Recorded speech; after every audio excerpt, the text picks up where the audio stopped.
tal amigos? Bienvenidos a una nueva edición de Cocinando en Gastroreino. Hoy para mí tengo que decir que es un día especial. No todos los días nos visitan gente de éxito y además de gente que bueno, si yo les digo Emilio Lara, quizá a algunos les suene, quizá a otros no, pero bueno, creo que soy un privilegiado por haber conocido a este escritor, escritor de nuestra tierra, de Jaén, que además hoy nos visita aquí y que además nos visita en un momento de pleno éxito. Nos visita presentando una de sus novelas históricas, su segunda novela histórica, El relojero de la Puerta del Sol. Me gustaría, porque bueno, es un currículum bastante extenso, y me gustaría comentar que bueno, nació en el 1968, es doctor en antropología, licenciado en humanidades con premio extraordinario, Premio Nacional Fin de Carrera y profesor de Geografía e Historia de Enseñanza Secundaria. Ha publicado varios libros de historia y decenas de artículos en revistas universitarias y centros de investigación españoles, italianos y franceses. Colabora con el diario ABC y con la web literaria Zenda, así como con el programa Kilómetros de Radio 5 en Radio Nacional de España. Su primera novela, La cofradía de la Armada Invencible, se ha convertido en un éxito de crítica y público. Ya tengo que decir que El relojero de la Puerta del Sol también lo ha hecho. He podido leerlo, lo he podido disfrutar, lo he desgranado. Voy a intentar contar poco para que todos en sus casas se lo puedan leer y se lo aconsejo además que se lo lean. Emilio, muy buena, encantado de tenerte en Gastroreino. Muy buenas tardes, el que está encantado soy yo, pero lo que observo, Darío, es que soy el único que viene de paisano. Pedro, nuestro chef, viene con su chaquetilla y tú con tu mandil y yo vengo aquí a cuerpo gentil, ¿eh? Bueno, vamos, si te parece, continuamos. Pedro ya es un conocido por nosotros, sí. Pedro ya estuvo aquí, él es el chef del restaurante Casa Antonio. En su día ya nos hizo, quiero recordar, un tartar de quisquillas que fue, todavía me acuerdo de aquel tartar de quisquillas, y que tuvimos el compromiso de que iba a venir a hacer un postre, y yo creo que Pedro, hoy te he traído un buen invitado para que podamos probar tu postre, un invitado de lujo, ¿no? Un invitado de lujo, la verdad. El lujo es mío, sobre todo, oye, si luego lo pruebo un poco, eso sería una cosa fantástica, el postre. Eso lo tenemos que probar, eso no te quepa duda, Emilio, que lo vamos a probar. Ya me has quitado un peso encima. Bueno, pues mira, yo quiero conocer cosas un poco, Emilio, que la gente en sus casas te conozca un poco más. A Pedro lo conocimos personalmente, un poco su trayectoria. Y si te parece, nos vamos a centrar un poquito en lo que hoy vamos a hacer aquí, que luego, por supuesto, que vamos a probar, y que nos explique un poco, Pedro, qué tenemos aquí, porque yo veo aquí un despliegue de cosas que parece que estamos estamos investigando, ¿no? Sí, bueno, vamos a arrancar con un postre que sería una panacota de mandarina con chocolate y aceite de oliva virgen extra. Una combinación que es muy de nuestra tierra y casa muy bien, la verdad. Veo que eres muy técnico, Pedro. O sea, por aquí ya por el espacio de los amigos del Santo Reino han pasado muchos cocineros, pero tienes todo perfectamente pesado, medido. Emilio, eso es importante, ¿verdad? Bueno, importantísimo. Yo soy profesor de instituto, en un instituto de Jaén que hay muchos ciclos formativos. Tenemos ahí un ciclo formativo de restauración, de hostelería. Estoy muy habituado allí, aunque yo doy en bachillerato, pero bueno, también a veces con los compañeros de cocina me gusta meterme, ver cosas, pero este despliegue con esta técnica, la verdad es que esto es una cosa fabulosa. Así se entiende muy bien la fama que tiene, no solamente en Jaén, sino en la provincia y fuera de ella, la cocina de Pedro. Cuando uno ve este despliegue, como tú dices, ya sabe lo que hay detrás. Bueno, Pedro, pues, ¿qué vas a hacernos por aquí? Cuéntanos, ¿qué tenemos por aquí? El postre se divide, van a ser 3 elaboraciones. Una elaboración que va a ser la panacota, otra elaboración que va a ser el crujiente de chocolate y otra elaboración que va a ser el helado de aceite de oliva virgen extra. Entonces empezaré con la panacota. Pues si te parece, vas empezando, yo voy aquí charlando con Emilio y tú nos interrumpes cuando quieras. Vale. Nos comentas los pasos que va a dar, que la gente en sus casas no se pierda ninguno de los pasos. Y nada, y estamos aquí tranquilos, entre amigos y cocinando además, como se llama esto, amigos del Santo Reino, al final estamos entre amigos. El nombre es precioso, ¿eh? Sí, bueno, tengo que decir que Emilio además ha podido compartir con nosotros mesa y mantel. He tenido suerte. Que disfrutamos muchísimo, ¿verdad, Emilio? Disfrutamos mucho, comimos muy bien, nos reímos mucho, hablamos de la vida, que de eso se trata en las reuniones gastronómicas, tomando buenos vinos, una comida excelente, y ahí fue un suertudo fui yo en descubrir nuevos amigos, porque hay muchas veces en la vida que los amigos no necesita uno mucho tiempo para tratarlos. Cuando uno los descubre es un trato tan intenso que parece que los conozca, que os conozca de toda la vida. Y eso para mí fue una suerte el conoceros gracias a vuestra asociación. Bueno, pues que sepas que es mutuo que por conocerte, que la gente te conozca un poco más en sus casas. Ahora es cierto que, bueno, yo que te sigo, ¿no? Veo que estás en todos los medios. Yo creo que esto no lo había hecho nunca, ¿verdad? Estar en un programa de cocina con un fantástico cocinero, aquí cocinando un postre y aquí charlando, seguro que esto creo que no lo había hecho, ¿no? No solamente que no lo había hecho, sino que de todas las entrevistas que me han hecho a lo largo de los últimos meses en prensa, radio e incluso en televisión, esto es de lo que más ilusión ha hecho, o lo que más ilusión me ha hecho, porque esto era una cosa nueva, un formato nuevo, y estoy encantado de estar aquí y de aprender. Pues me alegro mucho. Emilio Lara nace en Jaén, ¿verdad? Sí. He dicho hasta la fecha de nacimiento, eso, mira que no me gusta decirlo, pero como viene ahí, como lo he leído... 1968, un año fantástico, el año de la primavera de Praga, un año muy histórico, el mismo año en el que nace nuestro rey, Felipe VI. Bueno, estamos ante un historiador. Sí. Te puedo preguntar lo que quieras de historia, que creo que vas a saber contestarlo. Bueno, seguro, ¿verdad? Ahí intentaré. Bueno. Inténtalo, tú pregunta lo que quieras. Bueno, si te parece, Emilio, que nos vaya contando. Pedro, ¿cómo va? Pues muy bien, marchando la panacota, que la panacota he añadido el zumo de la mandarina, recién exprimido, nata, azúcar, los granitos de la vaina de la vainilla que le voy a introducir dentro de la mezcla, y lo que voy a hacer, ponerlo al fuego, y cuando esté un poquito templadito añadiré la gelatina, las colas de gelatina, así que le daremos un poquito de fuerza al fuego, y una vez que esté un poquito templadito añadiré la hoja de gelatina que ya previamente la he puesto a rehidratar en agua y hielo, luego la he escurrido bien, ya está rehidratada, le quitaré todo el exceso de agua y añadiremos a nuestra mezcla de mandarina, de nuestra panacota de mandarina. Fantástico. Comentaba, Emilio, que eres profesor de instituto en el Valle, sí. Efectivamente, ahí hay un ciclo formativo.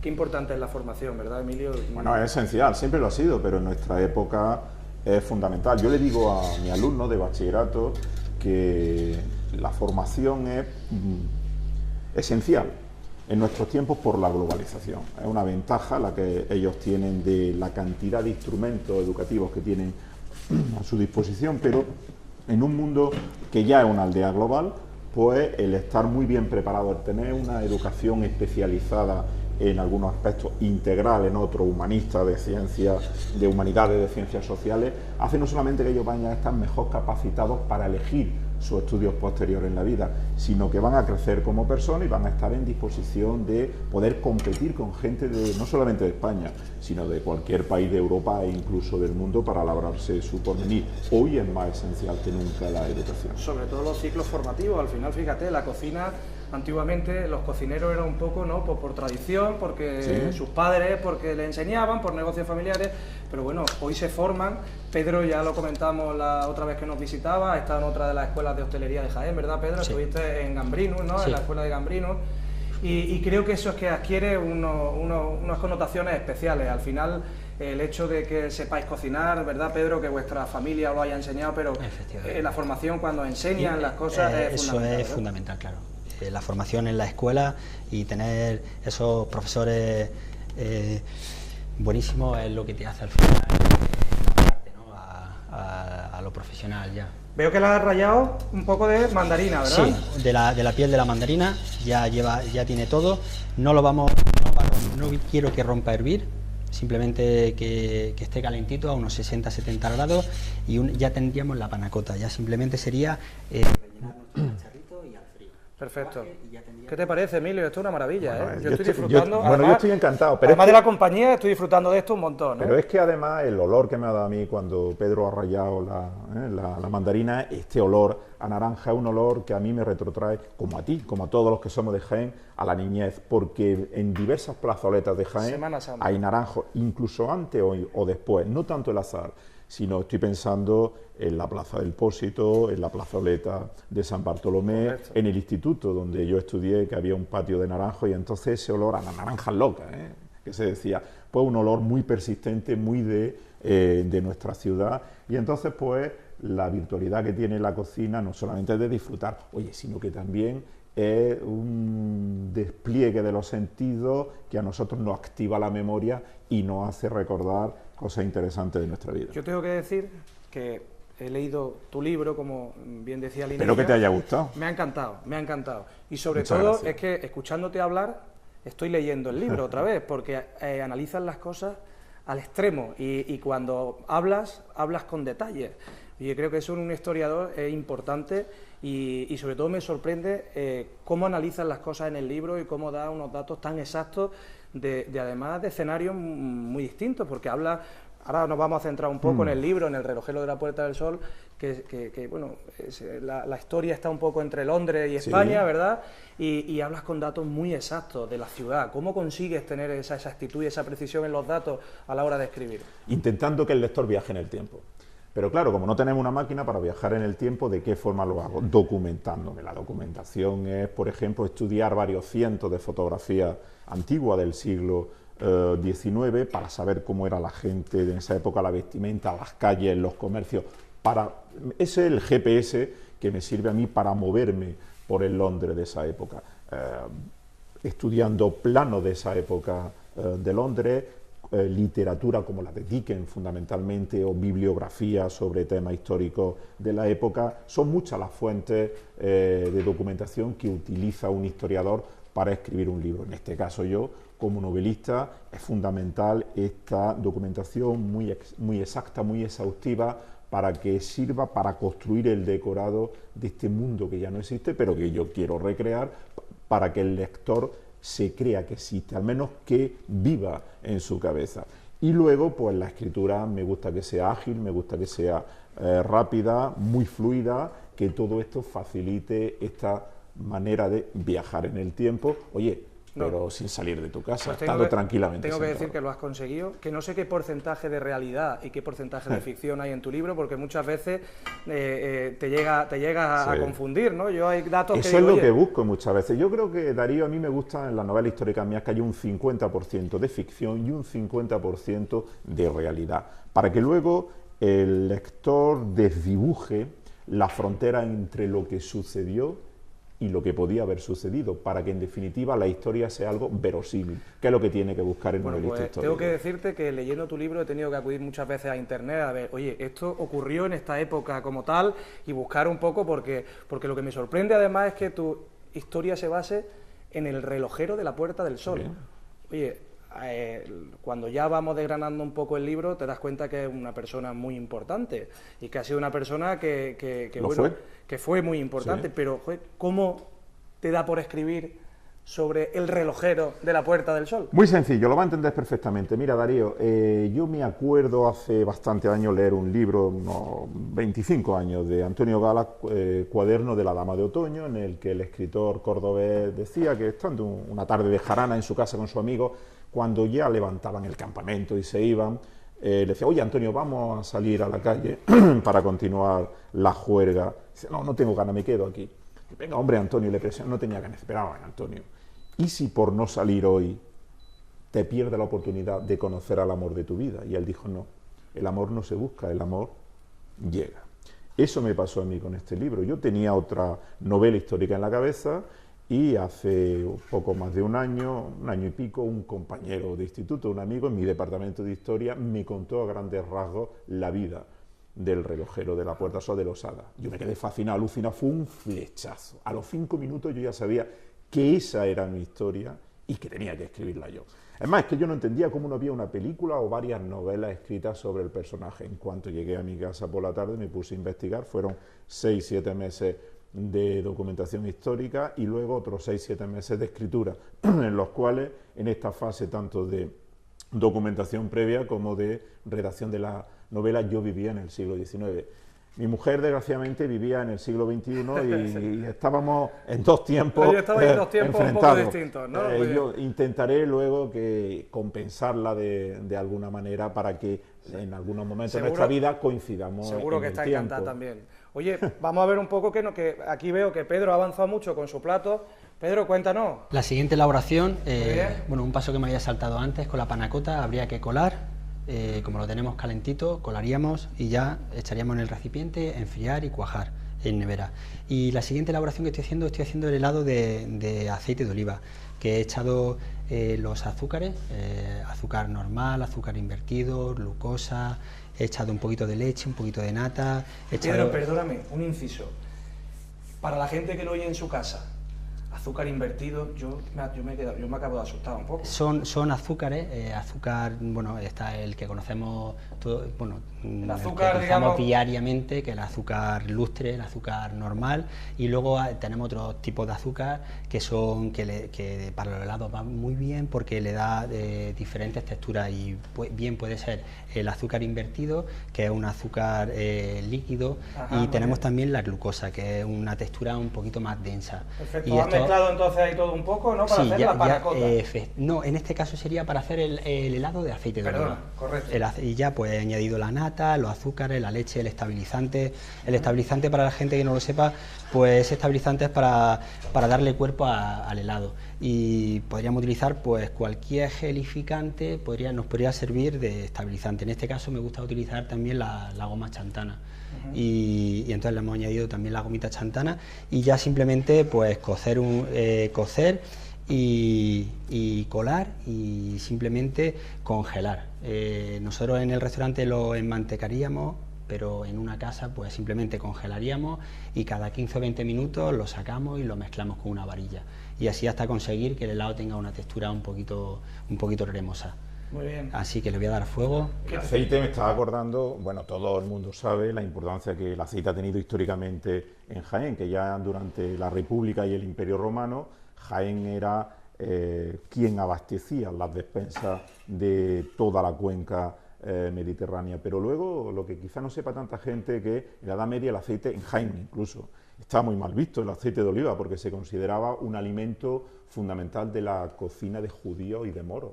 Los cristianos lo que hacían era cocinar con manteca de cerdo o con tocino. Incluso en los siglos XVII y XVIII eran portugueses que iban vendiendo de forma ambulante el aceite de oliva. E incluso lo que se hacía, lo que es la masa frita, a mí me encantan los buñuelos, los pestiños, los rosquillos.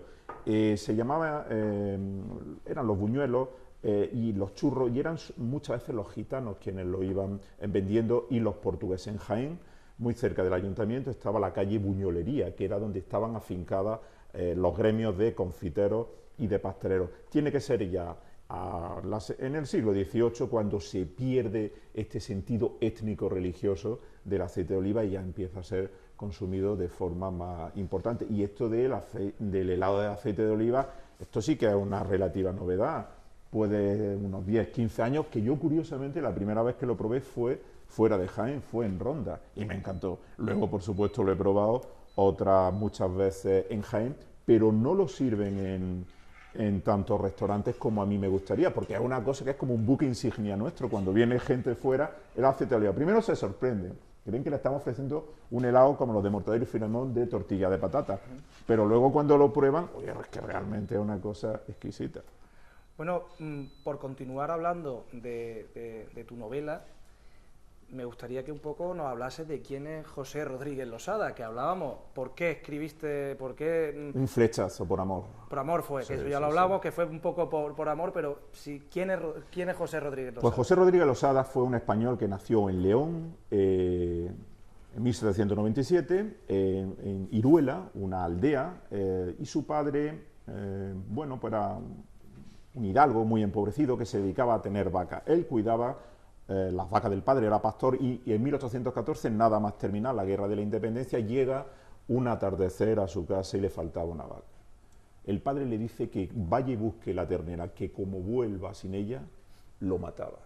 El hijo sale corriendo, Losada, la encuentra en un prado que le habían devorado a la vaca los lobos. Él, con un ataque de pánico, decide no regresar a su casa e irse. No volvió jamás a su casa.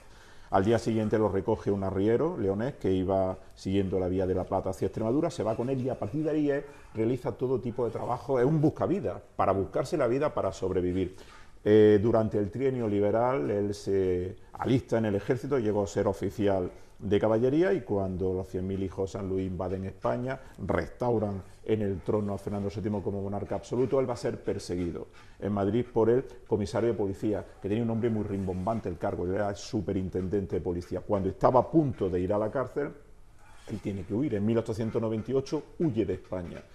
Va primero a Francia, Luego el Comité de Ayuda a los Emigrados Políticos Españoles, que era como en el 18 y 19 se llamaba Los Exiliados, le paga el peaje, el viaje, lo llevan a Londres y le encuentran, él teniendo 30 y pocos años, un empleo muy humildísimo, mozo de barrendero en una relojería de Londres. Y él, sin saber una palabra de inglés y sin un céntimo en el bolsillo, a los 6 meses descubre el dueño de la relojería que su cometido era tirar a la basura las piezas inservibles de los relojes, y él arreglaba los relojes, observando lo que hacían los relojeros. Claro, se queda fascinado, alucinado. Lo hace su ayudante. Pocos años después se ha convertido ya Losada en el relojero más importante de Londres, de Inglaterra y de Europa. Traslada a la relojería, que ya era él, a Regent Street, que era la mejor calle comercial londinense en aquel momento. Los ingleses tienen que llamarlo para arreglar el Big Ben a los pocos años de construirlo, porque funcionaba mal, y él ya le vende relojes de lujo a media Europa, a la aristocracia, a la alta burguesía. Se convierte en un personaje fundamental. Benito Pérez Galdós lo sacará en uno de sus episodios nacionales a principios del siglo XX, y en 1860, en un viaje profesional a España, en Madrid, decide construir el reloj de la Puerta del Sol. Bueno, hace una cosa muy curiosa, ¿no? Que hace una tertulia entre españoles, ¿no? Sí. Y sobre todo entre exiliados españoles. La tertulia del habla española. Él se hace amigo en Londres de exiliados españoles o españoles que iban de visita a Londres o por motivos profesionales. Él se hace amigo de españoles de izquierda, de derecha y de centro, es decir, carlistas, unionistas, progresistas, moderados. A todos les daba acogida en la rebotica, digamos, en la trastienda de su relojería, pero él ponía una norma: no se habla de política, para que no se discutiera. En esto, Darío, no hemos cambiado tanto los españoles.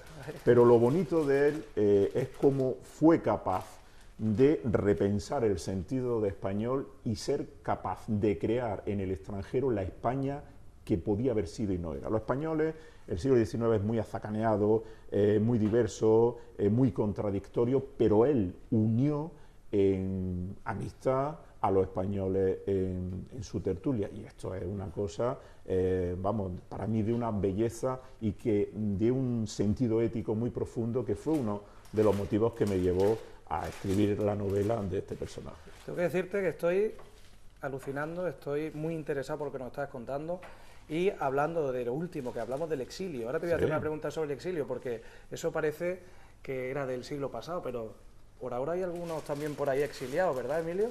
Dicen que están exiliados, lo que no están exiliados, lo que están es huidos cobardemente, porque saben que van a dar con su hueso en la trena. Y lo que están es en Bruselas, te refieres a Puigdemont, el que fue presidente de la Generalitat de Cataluña, que propició un golpe de Estado.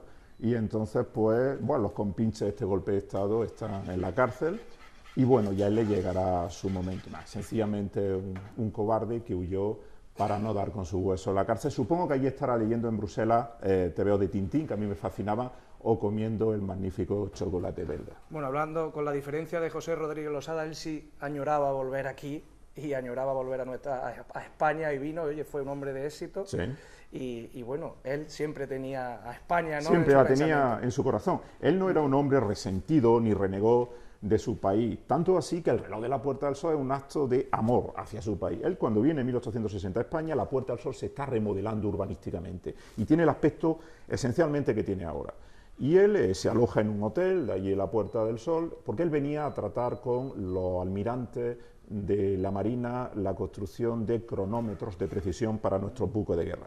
Y entonces, lo que es la Real Casa de Correos, en aquel momento era la sede del Ministerio de la Gobernación, lo que hoy día es el Ministerio del Interior. Hoy día es la sede de la Presidencia de la Comunidad de Madrid. Y tenía un reloj antiguo de una iglesia que ya no existía en Madrid, una iglesia desamortizada y derruida, que tuvo la Puerta del Sol, la iglesia del Buen Suceso. Ese reloj atrasaba, funcionaba muy mal. Y él se pica en su amor propio y no entiende cómo en el kilómetro cero de España no había un reloj digno. Y decide construir el reloj más moderno del mundo y regalárselo al pueblo de Madrid. Lo hizo. Él diseñó un reloj ultramoderno, revolucionario, y en 1866, en noviembre, con motivo del cumpleaños de Isabel II, se instala este reloj que él regaló al pueblo de Madrid. Más del 90% de las piezas son las originales. Con lo cual es que realmente él lo consiguió, pero los relojeros encargados de mantenimiento actual se sorprenden de la absoluta precisión del reloj. Es decir, él hizo una obra realmente genial que sigue funcionando y que es el reloj más simbólico de los españoles. Qué curioso, como la obra que está haciendo nuestro amigo Pedro Beltrán, que nos va a contar un poco. Pedro, ¿cómo vamos? Muy bien. Ya, bueno, el siguiente paso sería la parte del chocolate, del postre, y sería pues estos crujientes que hemos utilizado el cacao, hemos utilizado el azúcar, hemos utilizado la mantequilla, la clara de huevo. Lo hemos mezclado todo muy bien con mantequilla. La mantequilla tiene que estar un poco semilíquida, pomada como nosotros lo explicamos. Y nada, mezclar bien con varilla y ya tendríamos la mezcla de la masa del chocolate. Fantástico. Con harina, que creo que no lo he comentado antes, y lleva también la mezcla. Y ya simplemente sería hornear a 180 grados, abriríamos la manga, estiraríamos y lo hornearíamos a 180 grados durante 4 minutitos. Y una vez que sacamos del horno, ya trabajaríamos el crujiente. Y el crujiente quedaría tal cual, simplemente cuando sacamos del horno que está calentito lo podríamos... ¿Lo puedes moldear un poco? Moldear. Y sería el crujiente de nuestro postre, que iría encima de la panna cotta. Y nuestro helado, que ya lo tenemos hecho, y claro, lógicamente me he traído el helado ya turbinado del restaurante, y nada, pero así sería la receta. Y ya pues simplemente sería ya nada más que para emplatarlo. Listo para emplatar. Yo antes sí quiero a Emilio también, escritor en Jaén. Tenemos grandes escritores en Jaén. Uno de ellos me consta que además es amigo tuyo y en la primera de tus novelas ya te lanzaba muchos elogios, como es Juan Elaba Galán. Juan Elaba Galán. Para mí el gran maestro de la narrativa histórica española, un jiennense que lejos de hablar mal de su tierra natal o de minusvalorarla, Juan siempre tiene presente a Jaén. Entonces, pues sí, él tuvo la delicadeza de escribirme una faja promocional muy elogiosa y bueno, mantenemos contacto, mantenemos amistad, nos vemos de vez en cuando, hablamos con cierta frecuencia en algunos escritos míos, en alguna tercera de ABC. Él también es compañero mío de escribir tercera artículos de fondo en el diario ABC. Nombro algunas veces su literatura porque creo que es el escritor que mejor define actualmente la provincia de Jaén. Ha sido un hombre de éxito y Juan demostró una cosa, que Jaén es tan importante como Madrid, como Liverpool o como Barcelona. Ser de Jaén no significa un determinismo geográfico de ser menos que otra provincia de España. Nosotros tenemos unas potencialidades impresionantes, geniales.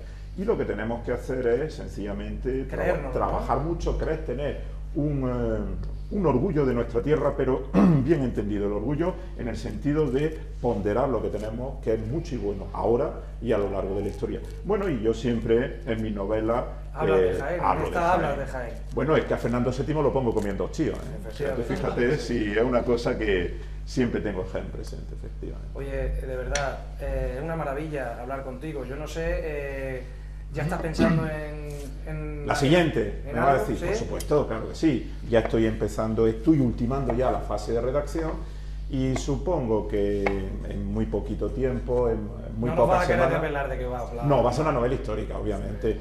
Pero esta vez me voy a ir un poquito atrás en el tiempo, y bueno, y yo creo que un año de escritura tranquila y luego algún mes de reescritura, de que haya reposado un poco la novela, y calculo que a inicios del otoño de 2019 habrá una nueva novela histórica mía. ¿La familia cómo lo lleva eso? ¿Bien, Emilio? La familia lo lleva, lo conlleva, lo sufre, lo pena muchas veces.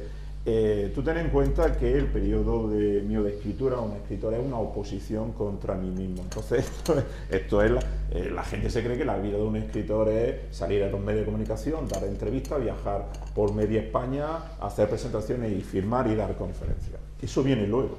Detrás hay un trabajo durísimo, hay un trabajo de artesanía y hay un trabajo como el de los abogados cuando preparan un caso, los médicos cuando están estudiando cómo abordar una operación, los cirujanos. En este caso, pues yo soy casi un galeote que está encadenado al banco donde yo tengo que remar, como un monje, digamos, en su celda monacal. Es un trabajo muy duro, muchísimas horas de absoluta dedicación, las tardes, fines de semana incluso las vacaciones. Sobre todo con una diferencia de las profesiones que has nombrado, es que Emilio sigue trabajando en su instituto toda la mañana. Yo soy profesor. Mira, a Darío, a Miguel Delibes le preguntaba: ¿usted cómo se siente? Dice: yo no sé si soy un escritor que caza o un cazador de escribe. Yo voy por día. Hay días que yo me siento un escritor que da clase y otras veces un profesor que escribe. Yo lo llevo muy bien, lo mío es vocacional por la docencia, me gusta mucho dar clase, pero luego también mi vida se equilibra con la literatura. Pero es un trabajo muy duro, muy de artesanal, muy oscuro en el sentido de muy ensimismado, encerrado en la casa, y mi mujer lo sobrelleva, porque luego obviamente tengo que compensarla y hacer una vida juntos. Pues una de las formas de compensarla es a ver lo que nos cuenta Pedro y a ver si eres capaz de hacerle este postre, que yo a la mía también se lo voy a intentar hacer. No sé si nos va a salir igual, ¿eh? Vamos a ver, yo soy muy poco ¿eh? cocinillas, pero Pedro explica también las cosas, que yo voy a poner muy buena voluntad y se lo voy a hacer. Bueno, Pedro, cuéntanos. Vale. ¿Cómo vamos? Pues el siguiente paso que he estado haciendo ha sido la mandarina, cortarla en trocitos pequeños y acomodarla justo en la parte de arriba de la panacota. La panacota que ya la teníamos cuajada, la he sacado del recipiente y ya lo único que nos falta para terminar el plato es el helado de aceite de oliva, ponerle una bolita que podemos ponerla ya, ¿no? Sí, y lo terminamos. Sí. Venga, pues terminamos el plato con este helado de aceite de oliva. Que es toda la mezcla que habíamos visto, lo Sí. decía, ¿no? El secreto entonces para hacerlo un poco casero, Pedro, en casa, es meterlo en el congelador, ir sacándolo, no dejar que se congele, mover, ¿no? La manera más casera sería, una vez ya que tenemos la mezcla hecha, ir congelando y cada 20 o 30 minutos con varilla ir moviéndolo. Esa sería la manera más, a no ser que ya tengamos alguna maquinita o alguna que podamos hacer el helado, esa sería la manera más casera. Fenomenal, pues entonces, colocamos nuestro helado de sí. aceite de oliva, ¿no? Un segundito. Sigo diciendo que da gusto ver a Pedro también trabajar, ¿eh? No, esto es para quedarse ensimismado. Pedro, ¿y en la cocina estáis así también tranquilito, Bueno.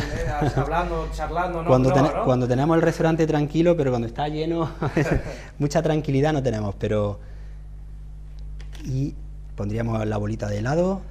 Y ese chocolate que habíamos moldeado. Efectivamente. Y para darle ya el toque a este postre, con un buen aceite de oliva, por ejemplo, con el capricho del fraile, echarle una gotita y tendríamos nuestro postre muy de Jaén, que sería nuestra panacota de mandarina con nuestro aceite de oliva virgen extra y chocolate. Bueno, pues yo creo que esta imagen del postre de Jaén con un libro hecho de un escritor de Jaén y de un escritor al que desde aquí te auguro que va a tener grandes éxitos, que ya los estás teniendo, Muchas pero gracias. que esto va a más, que estoy seguro que va a más. Yo me gustaría decir que he estado encantado de estar. Quien está encantado soy yo, pero yo más me estaba acordando de ver esta obra de arte. Si nosotros vamos al Prado o al Thyssen o al Museo de Jaén, de Bellas Artes, en el siglo XVII las naturalezas muertas, los bodegones, tenían un nombre muy bonito, muy poético: pintura del silencio. Esto sí que es una pintura del silencio, Pedro, pero es que además no solamente lo estamos mirando, sino es que lo vamos a probar también, claro que sí. Esto es una auténtica maravilla. Muchísimas gracias. El gracias. placer ha sido mío por estar aquí con vosotros. Oye, Darío, yo lo que sí quedo emplazado es, la novela ya ha salido la tercera edición. Para mi próxima novela, algo de Jaén tiene que meter, es que va a haber, por supuesto, pero nos juntaremos para celebrarlo, en el sentido de que hay otro jiennense que está dando guerra a nivel nacional e intenta poner en la medida de sus posibilidades a Jaén donde se merece, que es en lo más alto de España. Bueno, pues señores, creo que poco más tenemos que decir. Agradeceros de verdad la asistencia a este programa, invitaros, y sabéis que Gastroreino es vuestra casa, y ustedes en sus casas no se olviden que nos vemos en una nueva edición con otro nuevo cocinero y, oye, algún otro invitado que también andará por aquí. Hasta otra. Muchísimas gracias. Muchas gracias y adiós.